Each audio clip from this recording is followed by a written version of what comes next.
దయచేసి క్రమశిక్షణ రాహిత్యంతో దయచేసి నాకు తలపోట్లు తీసుకురాకండి. ఎందుకంటే నేను నా రక్తాన్ని కూడా పక్కన పెట్టేయగలను, గుర్తుపెట్టుకోండి. నా కుటుంబాన్ని కూడా పక్కన పెట్టేస్తాను. నేను జనం కోసం అయితే నా కుటుంబాన్ని కూడా పక్కన పెట్టేస్తాను. అలాంటిది నా సొంత బిడ్డలతో సహా పక్కన పెట్టేయగలను. నేను అంత నిస్వార్థంగా, అంత గట్టిగా ఉంటాను.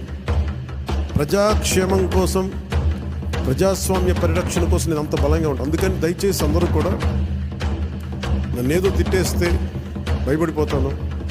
నేను లేకపోతే ఇక్కడ గెలవం, పంచాయతీ ఎన్నికలు రావచ్చు, మున్సిపల్ ఎన్నికలు రావచ్చు, నా సత్తా ఏంటో అనుకునే వాళ్ళందరికీ కూడా ఏంటంటే సంతోషం.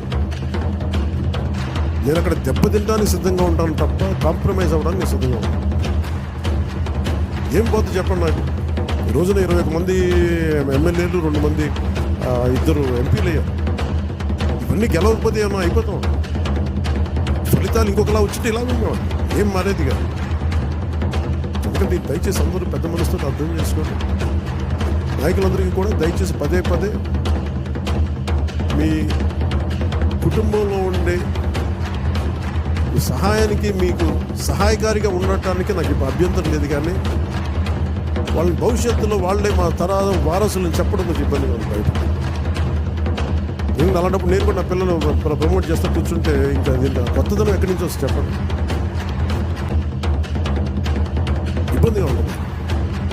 సహజంగా మీ బిడ్డల్లో మీరు ఎదగాలని కోరుకుంటున్నారు. రాజకీయాలు వస్తే నాకే ఇబ్బంది లేదు. We are not against legacy, but let it happen in organic way, సహజ క్రమంలో జరగనివ్వండి. అందుకని ఇలాంటి ప్రతి చోట కొన్ని వినిపిస్తూ ఉన్నాయి. ఇది అందరి ముందు చెప్తే ఇది అందరూ మనం ఒకసారి లోపలికి ఆత్మపరిశీలన చేసుకున్నాం కదా. సహజ క్రమంలో వస్తే నాకు ఇబ్బంది లేదు. కానీ దాన్ని దయచేసి ప్రజల మీద రుద్దుకండి.